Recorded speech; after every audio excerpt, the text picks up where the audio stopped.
வணக்கம். நெருப்பு தமிழன். விஜயினுடைய தொண்டர்களுக்கு, ரசிகர்களுக்கு, அரசியலில் புதிதாக களமிறங்கி இருக்கக்கூடிய உணர்வாளர்களுக்கு தயவு செய்து உங்களுக்கு ஒன்று சொல்கிறேன். விஜயை நீங்கள் படத்தில் பார்த்துருக்கீங்க. அவர் ஆடி இருக்கிறாரு, பாடி இருக்கிறாரு, சண்டை போட்டிருக்காரு, நகைச்சுவை பண்ணியிருக்கிறாரு. இது எல்லாத்தையும் படத்தில் பார்த்துருக்குறீங்க. படத்தில் பார்த்தது தான் நல்லா இருந்திருக்கும். நேரில் நீங்கள் பார்க்கும்போது அவர் அந்த அளவுக்கு நல்லா இருக்காது, வாய்ப்பே இல்லை. எதுக்கு இவ்வளவு பேர் கூடுறீங்க? பிள்ளை குட்டியெல்லாம் கூட்டிக்கிட்டு வராதிங்க, கர்ப்பிணி பெண்கள் வராதிங்க, பெண்கள் வராதிங்க அப்படின்னு சொல்லும் போதும் உங்களுடைய ஆர்வ கோளாறுனால இப்போ நீங்கள் 41 பேர் செத்து போயிருக்கிறாங்க. இதற்கு விஜய் பொறுப்பேற்றுக் கொள்ள வேண்டும். விஜய் பொறுப்பேற்றுக் கொள்ள வேண்டாம். நான் விஜய் என்ன கழுத்து பிடிச்சி எல்லாரும் நெரிச்சு கொண்டுட்டாரா? இல்லை விஜய் ஒவ்வொரு வீட்லேயும் போய் கையை பிடிச்சி இழுத்து வாங்க, கர்ப்பிணி பெண்கள் வாங்க, பெண்கள் வாங்க, பிள்ளைகள்லாம் தூக்கிட்டு வாங்கன்னு சொன்னாங்களா?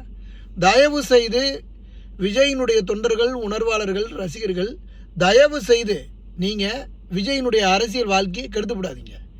அவர் 200-300 கோடி ரூபாயை இப்போ திரைப்படங்கள்லேருந்து விட்டுவிட்டு அவர் அரசியலுக்கு வந்திருக்காரு. அரசியலில் களம் காண்றது அப்படிங்கிறது யமனை தினம் தினம் சந்திப்பதற்கு சமம். அதனால் தயவு செய்து ஒரு பிரச்சார கூட்டம்னா எல்லா தொலைக்காட்சிகளையும் நேரில் பதிவு பண்ணுறாங்க. அதில் உட்காந்து அழகாக பாருங்கள், அவர் பேசுகிறது கேட்குது. இங்கே நேரில் தயவு செய்து இந்த மாதிரி கூட்டம் கூடுறது, காலையிலேருந்து நான் சாப்பிடாமல் இருக்கிறேன், நான் 8 மணி நேரம் அவருக்காக காத்துக்கிட்டு இருக்கிறேன் அப்படிங்கிறதெல்லாம் பைத்தியக்காரத்தனம். இந்த பைத்தியக்காரத்தனத்தை செய்யாதீங்க. இந்தியாவிலேயே அதிகமாக மாஸ்டர் ஆஃப் குவாலிஃபிகேஷன் படித்தவங்க நம்ம தமிழ்நாடு தான். ஆனால் இந்தியாவிலேயே அதிக முட்டாள்கள் திரைப்படத்துக்காக இருக்கக்கூடியவங்களும் தமிழ்நாட்டில் தான் இருக்கிறான்.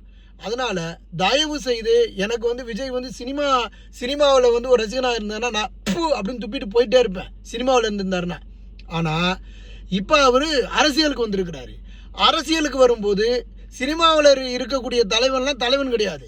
ஒருத்தர் அரசியலுக்கு வரும்போது தான் அவன் தலைவன் ஆகிறான். அதனால் தலைவா படம் அப்படிங்கிறது திரையில் இன்னைக்கு தலைவாவா தரைக்கு வந்திருக்கிறாரு.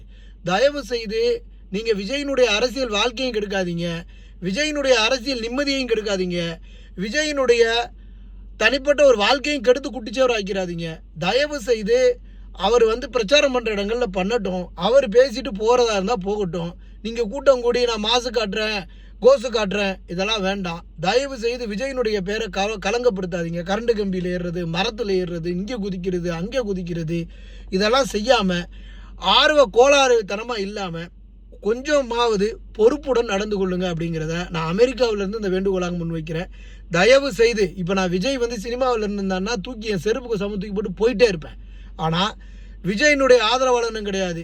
அரசியல் சார்ந்து விஜயை ஆதரிக்கிறேன். அவர் வளரட்டும், வளர விடுங்கள்.